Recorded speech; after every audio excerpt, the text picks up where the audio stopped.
Hello' student, education for you YouTube চেনেলটোলৈ সকলোকে স্বাগতম জনাইছোঁ। আজি আমি ভিডিঅ'টোত ক্লাছ 9ৰ চেপ্টাৰ 1 কেইটামান গুৰুত্বপূৰ্ণ MCQ আলোচনা কৰিম। ভিডিঅ'টোৰ প্ৰথম প্ৰশ্নটো হৈছে তলৰ কোনটো পদাৰ্থ নহয় বুলি কৈছে। অপশ্যন এ দিয়া আছে চকী, অপশ্যন বি বায়ু, অপশ্যন চি প্ৰেম, অপশ্যন ডি ঠাণ্ডা পানীয়। ইয়াৰ শুদ্ধ উত্তৰ হ'ব অপশ্যন চি প্ৰেম। প্ৰেমটো আমাৰ পদাৰ্থ নহয়, কাৰণ প্ৰেমৰ নিৰ্দিষ্ট ভৰ আৰু আয়তন নাই। পৰৱৰ্তী প্ৰশ্ন, দুটা বেলেগ বেলেগ পদাৰ্থৰ কণিকাবোৰ পৰস্পৰ মিহলি হোৱাক কি বোলা হয়? অপশ্যন এ আশ্ৰিতি, অপশ্যন বি বেপন, অপশ্যন চি লীন তাপ, অপশ্যন ডি ওপৰৰ আটাইকেইটা। তো পৰস্পৰ দুটা বস্তু যেতিয়া মিহলি হয় তাক বেপন বুলি কোৱা হয়। বেপন প্ৰক্ৰিয়াৰে দুটা পদাৰ্থ পৰস্পৰ মিহলি হয়। গতিকে অপশ্যন বি আমাৰ শুদ্ধ উত্তৰ।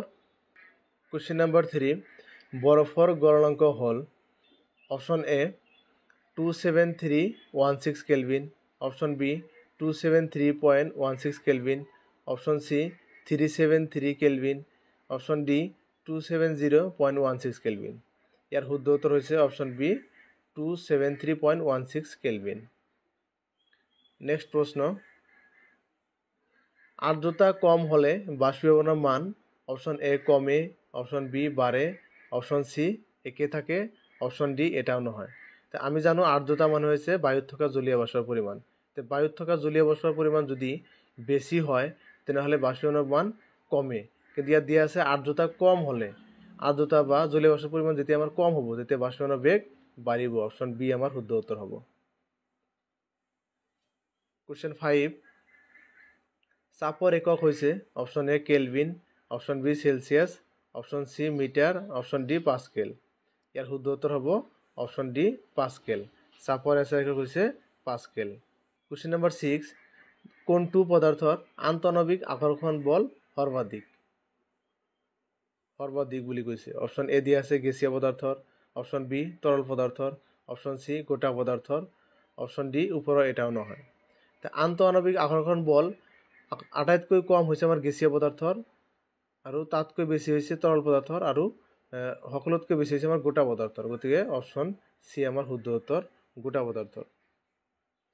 কুৱেশ্যন নম্বৰ 7, পানীৰ উতলাংক SI এককত হৈছে option A 100 kelvin, option B 373 kelvin, option C 363 kelvin, option D 473 kelvin. পানীৰ উতলাংক হৈছে আমাৰ 100 ডিগ্ৰী চেলচিয়াছ। চেলচিয়াছ হিচাপত 100 ডিগ্ৰী। এতিয়া কেলভিনত ৰূপান্তৰ কৰিলে হ'ব 100 প্লাছ 273, দুটা যোগ কৰিলে হ'ব আমাৰ 373 কেলভিন। তো কেলভিনত ৰূপান্তৰ কৰিলে আমাৰ 373 হ'ব। গতিকে অপশ্যন বি আমাৰ শুদ্ধ উত্তৰ, 373 কেলভিন। বৰফৰ বিগলন হ'লে ইয়াৰ উষ্ণতা ডেছ। অপশ্যন এ বৃদ্ধি পায়, অপশ্যন বি হ্ৰাস পায়, অপশ্যন চি একে থাকে, অপশ্যন ডি এটাও নহয়। ইয়াৰ শুদ্ধ উত্তৰ হৈছে অপশ্যন চি একে থাকে। কিয়নো বৰফৰ বিগলন হওঁতে বৰফ গোটা অৱস্থাৰ পৰা জলীয় অৱস্থালৈ যাওঁতে যিখিনি আমাৰ উষ্ণতা লাগে সেইটো আমাৰ লীন তাপ হিচাপে কাম কৰিব, সেইটো হাইডেন হৈ থাকিব। গতিকে উষ্ণতাৰ কোনো পৰিৱৰ্তন নহয়, একে থাকিব। কুৱেশ্যন নম্বৰ 9, বাষ্প পানীলৈ ঘনীভূত হ'লে ডেছ হয়। অপশ্যন এ তাপ নিৰ্গত হয়, অপশ্যন বি তাপ শোষিত হয়, অপশ্যন চি ইয়াৰ উষ্ণতা হ্ৰাস পায়, অপশ্যন ডি ইয়াৰ উষ্ণতা বৃদ্ধি পায়। তো অপশ্যন এ হ'ব আমাৰ শুদ্ধ উত্তৰ, তাপ নিৰ্গত হয়। যেতিয়া বাষ্পৰ পৰা পানীলৈ ৰূপান্তৰ হ'ব তেতিয়া আমাৰ তাৰ পৰা তাপখিনি নাইকিয়া হৈ যাব, শেষ হৈ যাব। গতিকে বাষ্প পানীলৈ ঘনীভূত হ'লে তাপ নিৰ্গত হয়। অপশ্যন এ আমাৰ শুদ্ধ উত্তৰ। কুৱেশ্যন নম্বৰ 10, স্পঞ্জক সহজে সংকুচিত কৰিব পাৰি। অৱশ্যে ই এটা অপশ্যন এ কঠিন পদাৰ্থ, অপশ্যন বি তৰল পদাৰ্থ, অপশ্যন চি গেছীয় পদাৰ্থ, অপশ্যন ডি এটাও নহয়। স্পঞ্জ হৈছে এটা অপশ্যন এ কঠিন পদাৰ্থ। স্পঞ্জক আমি সহজে সংকুচিত কৰিব পাৰি কাৰণ ইয়াৰ ভিতৰত খালী ঠাই থাকে, এই খালী ঠাইত বায়ু সোমাই থাকে কাৰণে ইয়াক আমি সংকুচিত কৰিব পাৰি।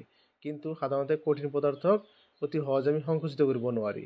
স্পঞ্জৰ ক্ষেত্ৰত এইটো এক্সেপশ্যনেল, সেইকাৰণে স্পঞ্জক আমি সংকুচিত কৰিব পাৰি। অপশ্যন এ আমাৰ শুদ্ধ উত্তৰ, কঠিন পদাৰ্থ। থেংক ইউ ফৰ ৱাচিং। এনেকুৱা ভিডিঅ' পাই থাকিবলৈ লাইক, কমেণ্ট আৰু ছাবস্ক্ৰাইব কৰিবলৈ নাপাহৰিব। ধন্যবাদ।